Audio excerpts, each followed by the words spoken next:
హెచ్చరిక, దైవజనుని హెచ్చరిక. ఆ తర్వాత ఒక సమరయుడు ప్రయాణమైపోవచ్చు. అతడు పడి ఉన్న చోటికి వచ్చి అతనిని చూచి జాలిపడ్డాడు. నా స్థితి చూచిన ప్రేమ, నాపై జాలిని చూపిన ప్రేమ. ఎవరా ప్రేమ? ఎవరిదా ప్రేమ? నీ మీద జాలి పడేవాడు ఎవడో. నువ్వు బాధలో ఉంటే నీ ఎందు సంతోషిస్తారు చాలామంది. భలే అయిందిలే అంటారు. ఏంటండి? కానీ నువ్వు బాధలో ఉంటే నీ బాధను చూచి జాలి పడేది, నీ బాధలో నీకు సమీపంగా ఉండేది నీ కొరకు ప్రాణమిచ్చిన యేసు ప్రభు. నా స్థితిని చూచి నా మీద జాలిపడి దగ్గరకు పోయి, బతుకున్నడ లేదని చూస్తే ఊపిరి ఆడుతుంది. తన సంచిలో ఉన్న నూనె, ద్రాక్షరసము పోసి, అవే ఆ రోజుల్లో యాంటీబయాటిక్. ఏంటండి? ఆ మందు వేసినట్లుగా ఆ గాయాలతో రక్తము కారిపోతుంటే ఆ నూనె పోసి, ఆ ద్రాక్షరసం పోసి గాయాలను కట్టి ఆయన అంగీజించాడో, ఆయన కండవాచించాడో, ఆయన కొన్నదాన్ని తీసి వాడి గాయాలకు కట్టి తన వాహనం మీద ఎక్కించుకొని పోటకోళ్ళ వారి ఇంటి వైపుకి తీసుకెళ్ళాడు. పోటకోళ్ళ వాళ్ళు ఏంటంటే లాడ్జింగ్ అన్నమాట. హోటల్కి తీసుకెళ్ళాడు, సత్రానికి తీసుకెళ్ళాడు. ఏంటండి? ఇది ఒక ఉపమానంగా ప్రభు చెప్తున్నాడు. ఇది ఎవరు ఇలా చేసేది మన బ్రతుకుల్లో అని ఆలోచిస్తే, ఈ లోకంలో మనుషులందరూ మనల్ని విడిచిపెట్టవచ్చు, కానీ మన తల్లిదండ్రులు కూడా మనల్ని మర్చిపోవచ్చు, కానీ ఒకవేళ పాస్టర్ గారు కూడా నిన్ను పట్టించుకోకపోవచ్చేమో, కానీ ఎల్లవేళలా నీ మీద దృష్టి ఉంచి నీవు బాధలో ఉన్నప్పుడు, నువ్వు సమస్తం పోగొట్టుకున్నప్పుడు, నువ్వు సాతాను చేత దోచుకొనబడినప్పుడు, నీవు వేదనలో ఉన్నప్పుడు, నువ్వు అప్పుల్లో పడి మూలుగుతున్నప్పుడు, నీ అజ్ఞానం వల్ల తెచ్చుకున్న జబ్బుల్లో పడి నీవు తపన పడుతూ ఉన్నప్పుడు నిన్ను చూచే ప్రభు ఉన్నాడు, నీ మీద జాలిపడే ప్రభు ఉన్నాడు, నిన్ను ప్రేమించే ప్రభు ఉన్నాడు. యేసుక్రీస్తు ప్రేమ కలిగిన దేవుడు. కొరపణంతో కొట్టబడిన వాడిని ఎక్కడికి తీసుకెళ్ళాడు? అక్కడికి తీసుకెళ్ళి ఏం చేశాడు?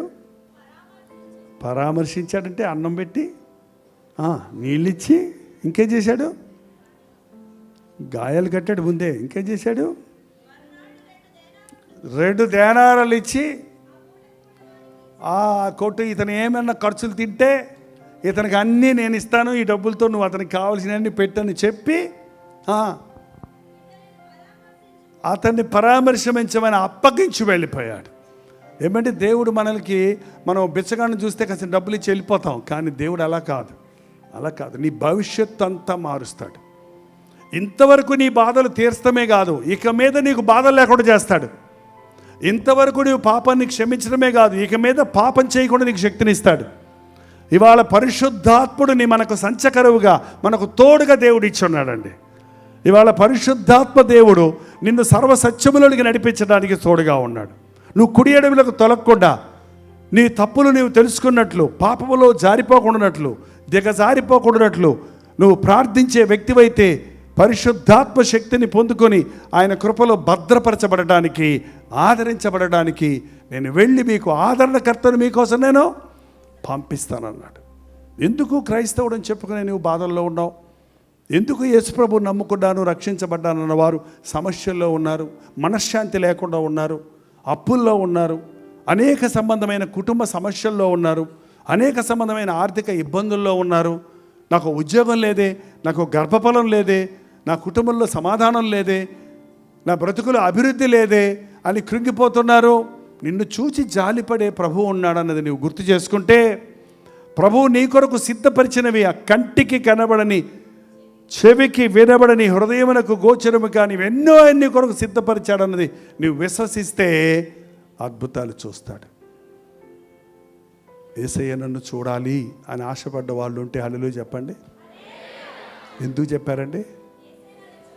ఎవరిని చూస్తాడంటే యేసు ప్రభు యెషయా గ్రంథం 66వ అధ్యాయం 2వ వచనంలో సగం భాగంలో, ఎవడు దీనుడై నలిగిన హృదయం గలవాడై నా మాట విని వణుకుచుండనో, ఎవరిని?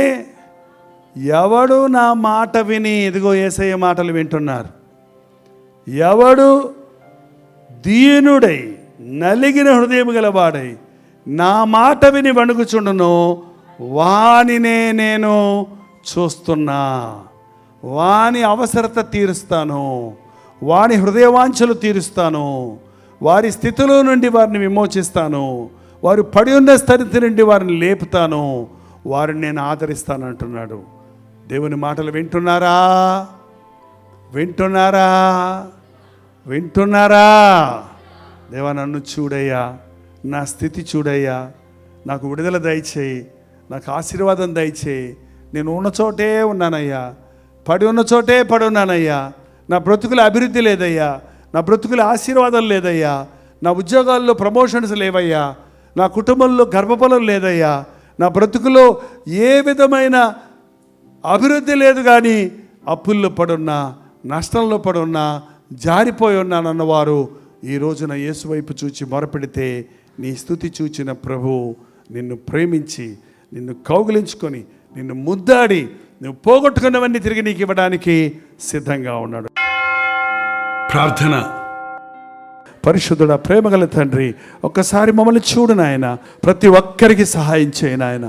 ఎవరు ఏ బాధలో వచ్చారో చూస్తున్నావు, ఎవరి స్థితి ఎలా ఉందో చూస్తున్నావయ్యా తండ్రి. పోరాటాల మధ్య, సమస్యల మధ్య నలుగుతున్న వారిని విడిపించు నాయన. నేనున్నాను అన్న ధైర్యం తెలియజేయి తండ్రి. నీకు నేనున్నాను, విడువని ఎడబాయనన్న నమ్మిక దయచేయి తండ్రి. నన్నెవరు క్షమించరు, నా పాపములకు పరిహారం లేదు, నేను చచ్చిపోతానని విరక్తి చెందిన వారిని ఈ రాత్రి దర్శించి నేనున్నాను, నిన్ను క్షమిస్తాను, నీ కొరకు నేను మరణించాను, నువ్వు జీవించాలని నీ ధైర్యం వారికి దయచేయి తండ్రి. ఎవరిని విడిచిపెట్టొద్దయ్యా. ప్రతి ఒక్కరిని రక్షించు నాయన. ప్రతి ఒక్కరిని కౌగలించుకో తండ్రి. నీ అందున్న ఆనందం మాకు దయచేయ్యా. నీలో ఉన్న సమాధానం మాకు దయచేయ నాయన. నా దేవుడు నన్ను క్షమించాడన్న సంతోషంతో ఇక్కడి నుంచి మా గృహాలకు వెళ్ళడానికి సహాయం ఇచ్చాయి. క్రీస్తు నామములో అడుగుచున్నాము తండ్రి. మన తండ్రి అయిన దేవుని యొక్క ప్రేమయు, కుమారుడైన క్రీస్తు యొక్క కృపయు, ఆదరణకర్త అయిన పరిశుద్ధాత్మ యొక్క సహవాసము కూడి వచ్చిన మనందరికీ ఇప్పుడును సదాకాలము తోడైండునుగాక. ఆమేన్, ఆమేన్, ఆమేన్.